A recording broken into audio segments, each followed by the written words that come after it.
The defending World Series champs are now putting up quite a defense. In fact, we're now past the halfway mark of the month of June, and the last Braves loss was in May.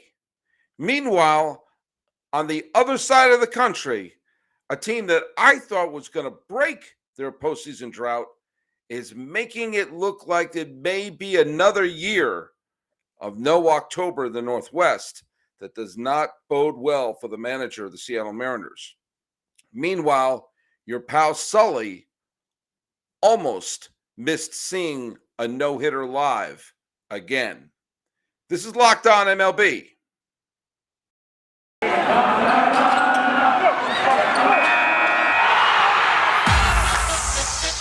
You are Locked On MLB.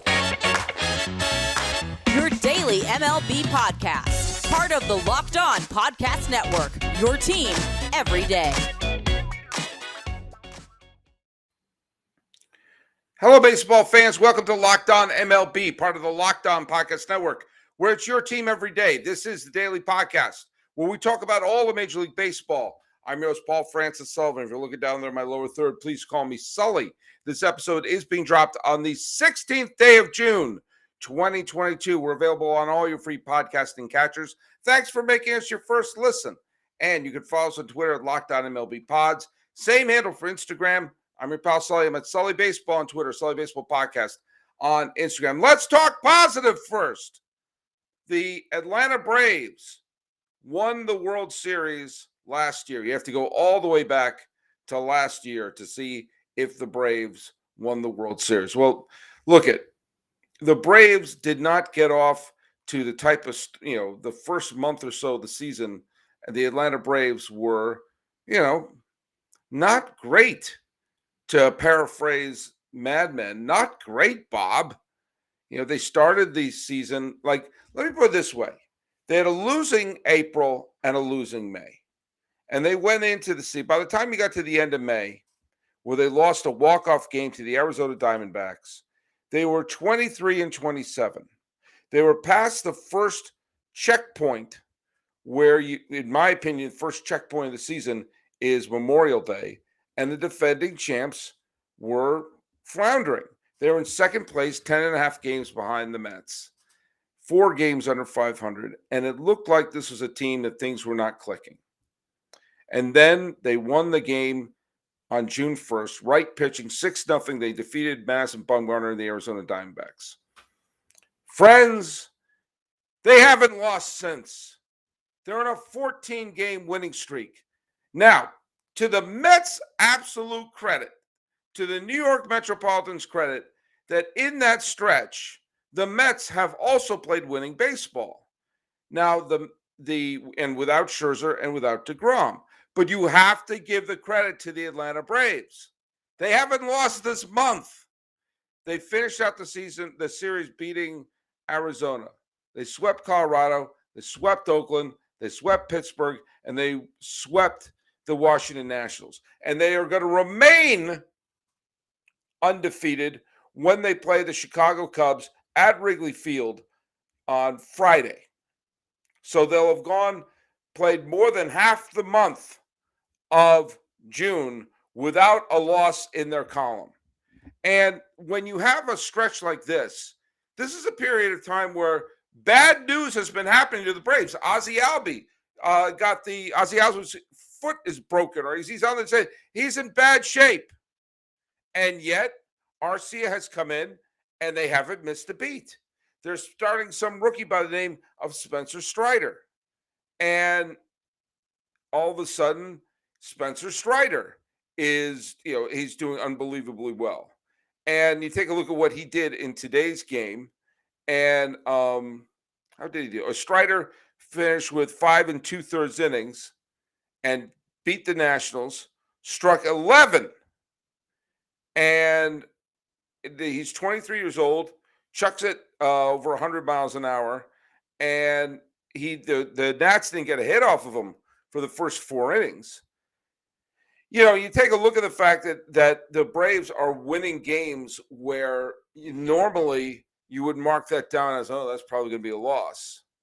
And, again, I'm giving credit where the credit is due to the Mets that they haven't let the lead evaporate. But the fact of the matter, it's gone from a 10-something game lead to now it's 4. Now, will the Braves continue at this pace? No, but they have instantly turned the season around.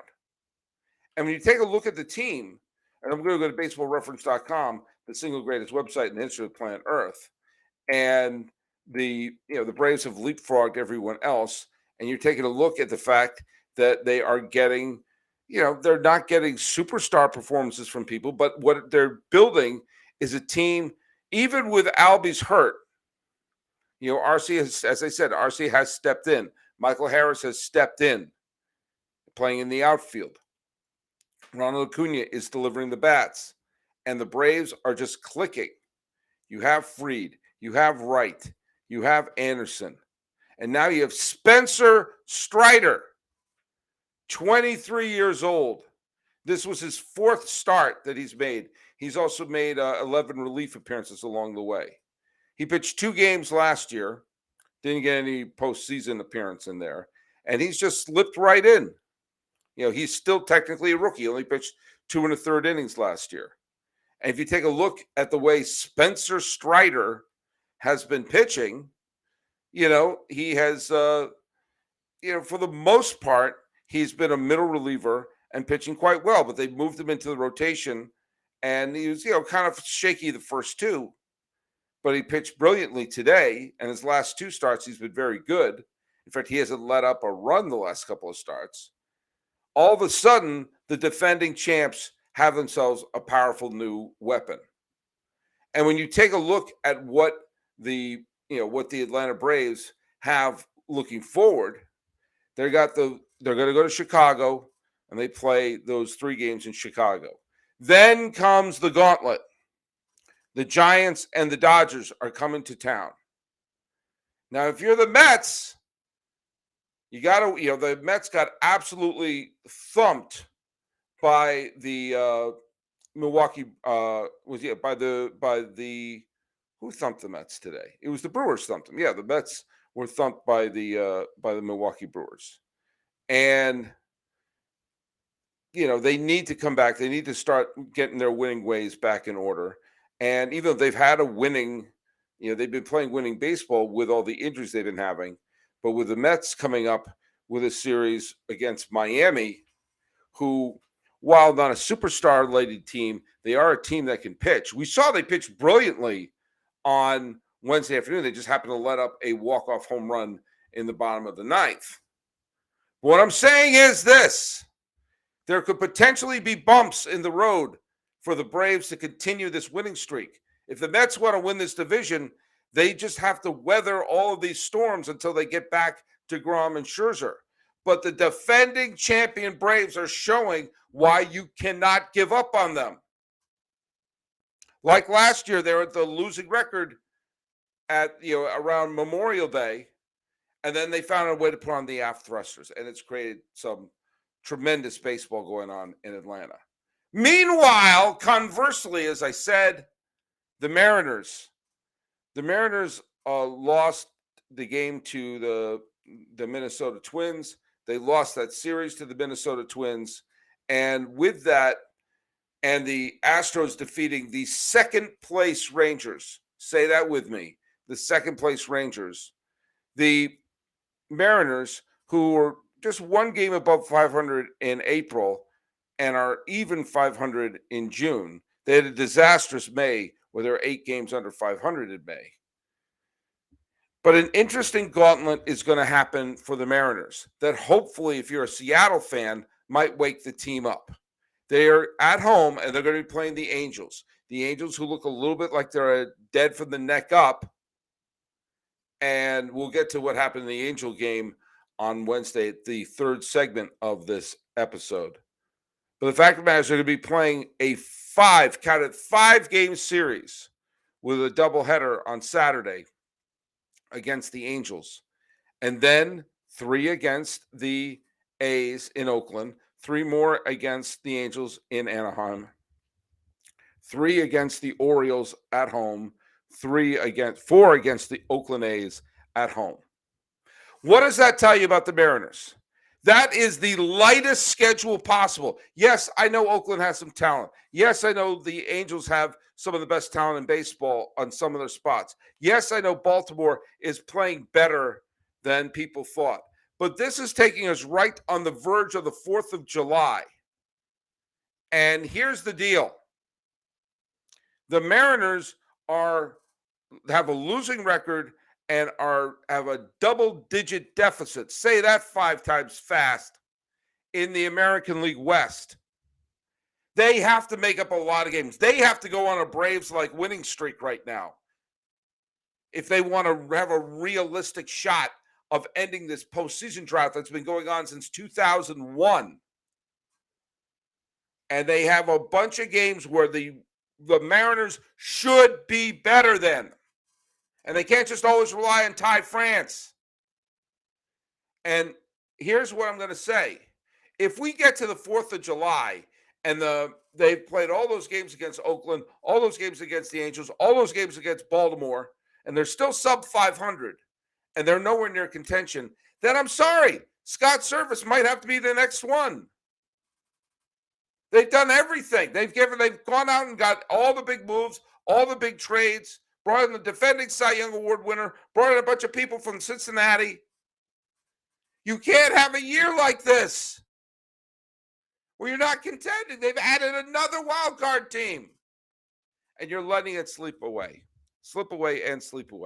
They're on sleepaway camp, and it's driving me crazy, but they're going to have to do something about it. Now, let me just tell you something. There's something to be said about this because we got a new sponsor. Basically, I want you to be welcomed to the world of sports cards reimagined. The Sports Card Investor app is the hobby's most powerful resource. Quickly, the value of your favorite cards and check them. Find great values, profit from that great hobby you love. Available completely free in the Google Play and Apple App stores. The Sports Card Investor app is a must-have for all baseball fans. It's completely free, and you can easily browse over 630,000 cards from every sport and hundreds more added each week. You can check the latest values of your favorite card with 7-day or 30-day charts and find the best prices and buy directly through the app with our eBay deals features. Now, you can use this on downloading the Sports Card Investor app today. Available for free in Google Play and Apple stores, or go to sportsinvestor.com/lockedon. You all know that I'm a big baseball card guy, and I'm going to be plowing through this to see what values I have lurking in my garage. And you can see what values you have too. Once again, download the Sports Card Investor app today. Available for free in Google Play and the Apple App Store. Hey, let's talk a little bit about our listener survey. We have an important favor to ask you. We put together a survey so we can learn more about listeners like you and make your favorite Locked On podcasts even better.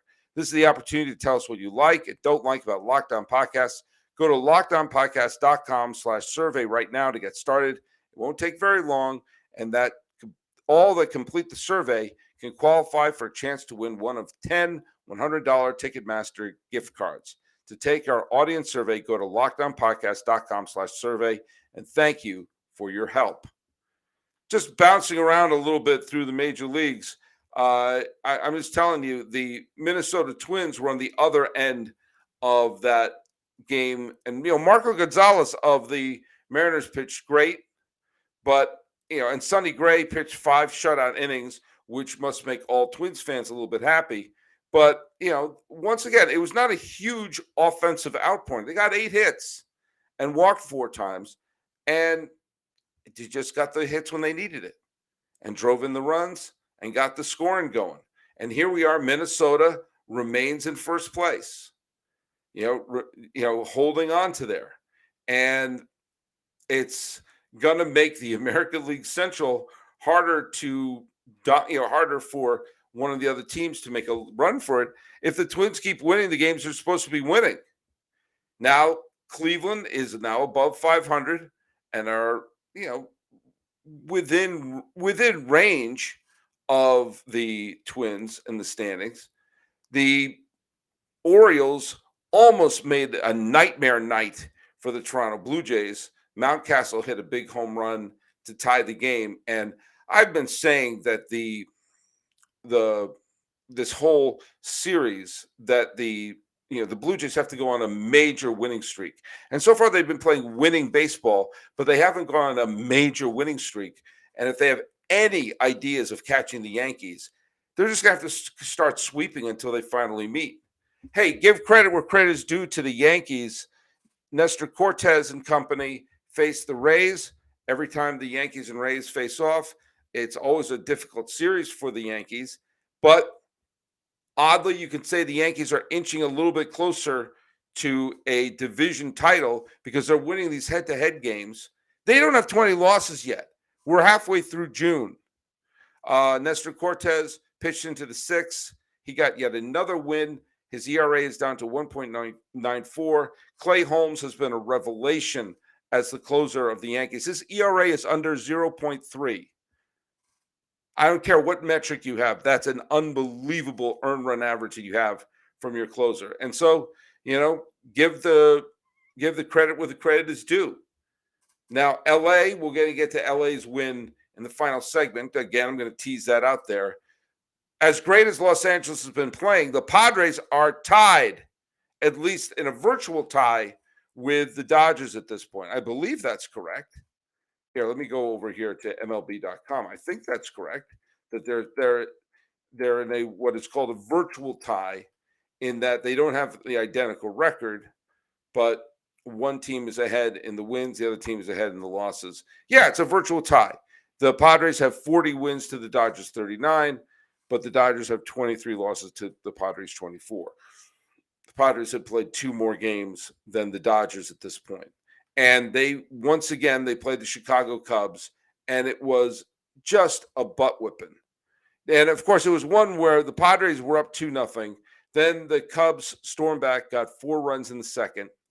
And then it was one of these, okay, now the Padres took the lead.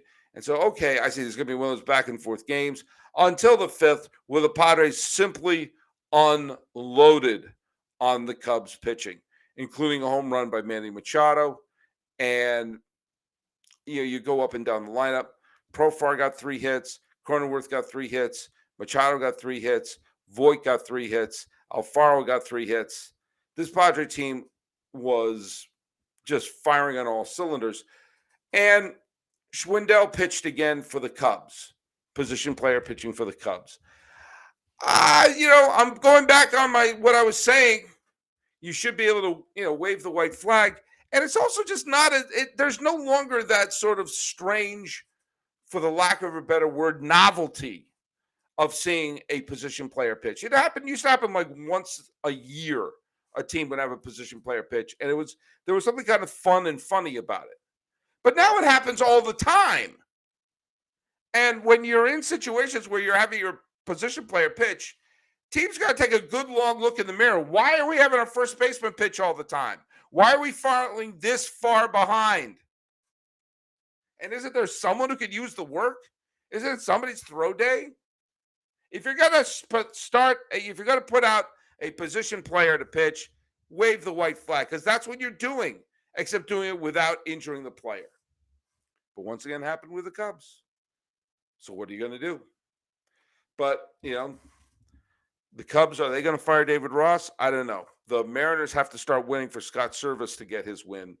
And if they're on the verge of looking for jobs, do you know what? LinkedIn Jobs is the place to go. Basically, small businesses are back in business.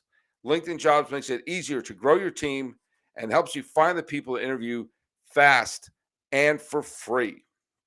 Look, you can add your job with a purple hashtag hiring frame to your LinkedIn profile to spread the word that you're hiring, so your network can help you and find the right people. They got simple tools like screening questions that make it easy to find your candidates. And small businesses rate LinkedIn Jobs #1 in delivering quality hires versus leading competitors. LinkedIn Jobs will help you find candidates you want to talk to faster. Do you know every week nearly 40 million job seekers visit LinkedIn?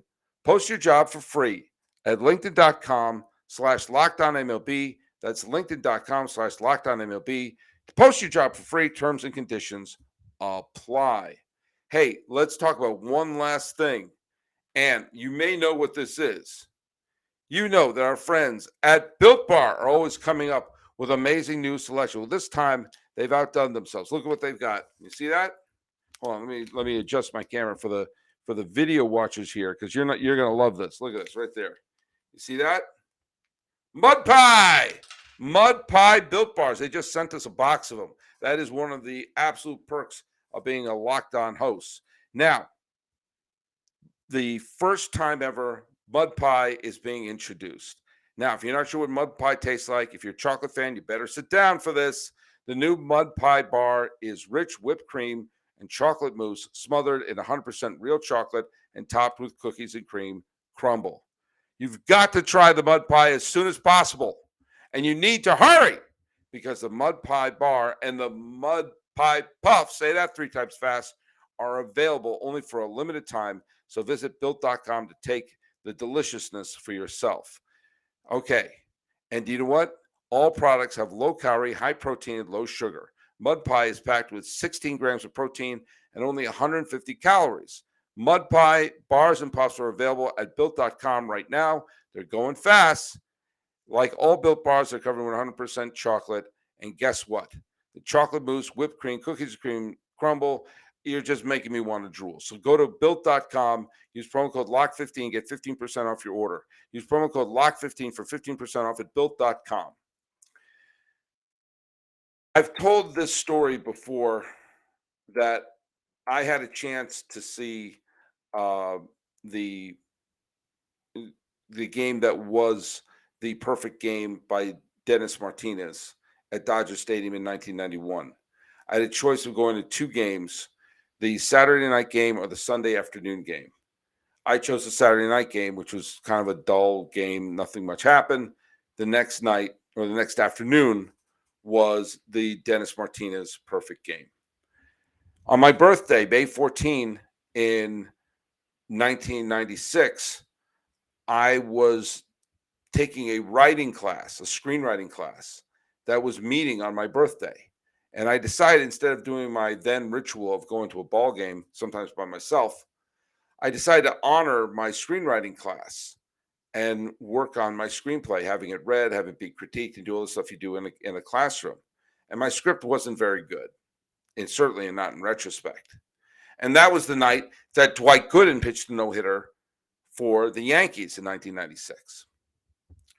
Would I have this terrible no-hitter luck again? Today was my final day of teaching this year or this school year. And it was a rough year. You know, I teach special education during the day.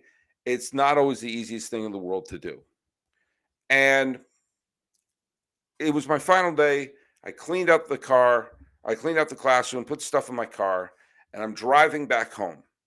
And along the way, I'm feeling the pull to do something spontaneous.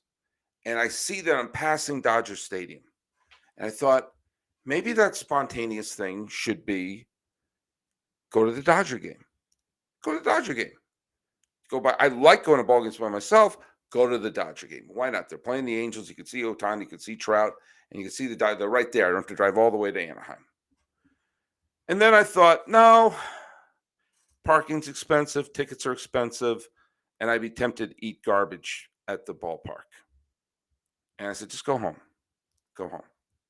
And then I realized that, or remembered, that there was an open mic stand-up comedy show going on in my town.